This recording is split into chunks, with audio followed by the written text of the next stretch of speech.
Halo teman-teman, kali ini saya akan membahas drama Korea yang berjudul Destined with You.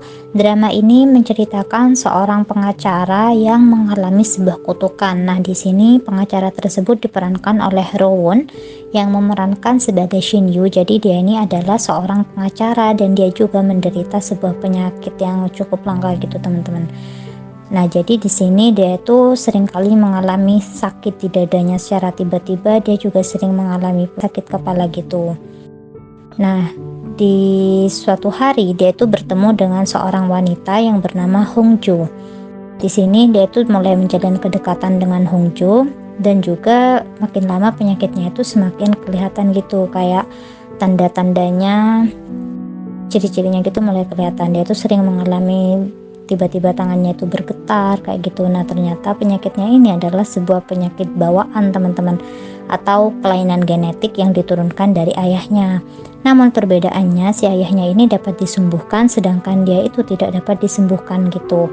Nah, untuk efek jangka panjangnya, dia itu bisa mengalami kelumpuhan di separuh badannya, bahkan suatu hari dia itu juga bisa mengalami kesulitan bernafas. Makanya dia sering banget bolak-balik masuk ke rumah sakit gitu, teman-teman.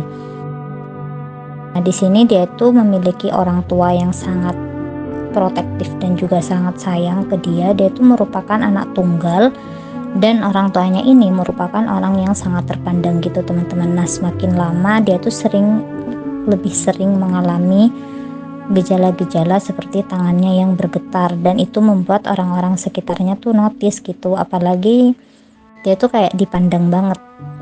Dia tuh sudah tampan, terus anak tunggal kaya raya gitu, jadi banyak mata yang menyoroti dia gitu, teman-teman. Nah, awalnya dia tidak menceritakan tentang penyakitnya ini kepada ibunya, jadi yang tahu itu hanya ayahnya, dan dia tuh kayak konsul ke dokter itu sendirian tanpa ibunya tahu. Nah, pas ibunya tahu, ibunya tuh merasa sangat sedih gitu melihat kondisi anaknya yang sakit sendirian. Dia tuh menyalahkan si ayahnya ini dan juga si Nayon.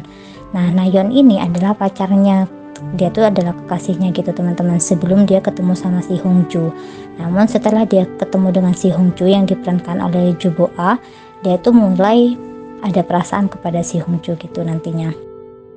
Nah, ini untuk kesekian kalinya dia itu dirawat lagi di rumah sakit. Di sini ibunya itu overprotective banget ke dia, apalagi ayahnya. Bahkan ayahnya itu sampai memberikan dia seorang bodyguard untuk menemani dia gitu, teman-teman. Dia juga tidak boleh lagi bekerja sebagai pengacara, pokoknya dia tuh hanya disuruh untuk beristirahat. Nah, suatu hari si Hongju itu mau dicelakai oleh seseorang psikopat. Jadi si orang laki-laki ini dia itu menyukai si Hongju gitu. Nah, dia karena merasa mengalami penolakan, dia tuh mau mencelakai si Hongju. Namun untung aja di sini si Shin Yu ini sangat gercep mau membantu si Hongju hingga dia yang akhirnya tikam.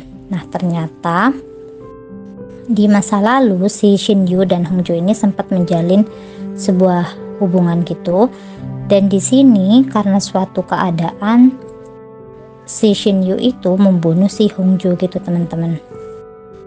Nah, ini Hong Jo langsung keluar dari ruangannya dan dia kaget karena melihat si Shin Yu ini yang sudah berlumuran darah. Sebelumnya dia juga mendengar ada yang memencet tombol bel di depan apartemennya, namun dia itu tidak membukanya gitu, teman-teman. Akhirnya karena dia merasa penasaran, dia membukanya, namun dia sudah melihat si Shin Yu yang berlumuran darah gitu. Nah, ini flashback lagi ke masa lalu. Jadi si Shin Yu ini merupakan anak orang yang terpandang gitu. Dia menjalin hubungan dengan si Hong Jo itu, teman-teman, namun mendapatkan pertentangan dari orang tuanya karena merasa adanya perbedaan kasta gitu. Nah, si Hong Jo di masa lalu itu kemudian menjadi seorang shaman atau seorang dukun gitu, teman-teman, sampai akhirnya dia tuh dituduh membunuh putra mahkota dan ditangkap oleh seorang raja pada waktu itu. Dan dia itu bersumpah siapapun yang membunuh dirinya, yang membunuh si Hong Jo itu nantinya akan menderita sampai ke anak turunannya gitu. Nah, pada waktu itu akhirnya yang berani membunuh itu hanya si Shin Yu ini, karena dia tuh tidak mau nantinya si Hong Jo itu dirobek-robek badannya. Jadi si Hongjo ini diancam kalau misalnya dia itu tidak akan dibunuh, tapi dia akan disiksa, akan dirobek-robek tubuhnya kayak gitulah teman-teman.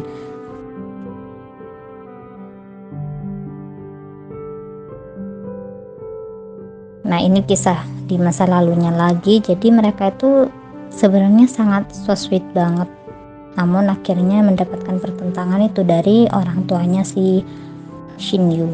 Nah ini Shinyu langsung dilarikan ke rumah sakit. Mereka itu sudah semanis itu gitu teman-teman, dan si Hongjo ini juga adalah wanita yang sangat manis sebelum akhirnya dia menjadi dukun yang jahat. Dia tuh jahat karena keadaan gitu. Nah ini orang tuanya langsung menyusul si Shinyu ke rumah sakit. Begitu mendengar Shinyu itu tertikam gitu teman-teman.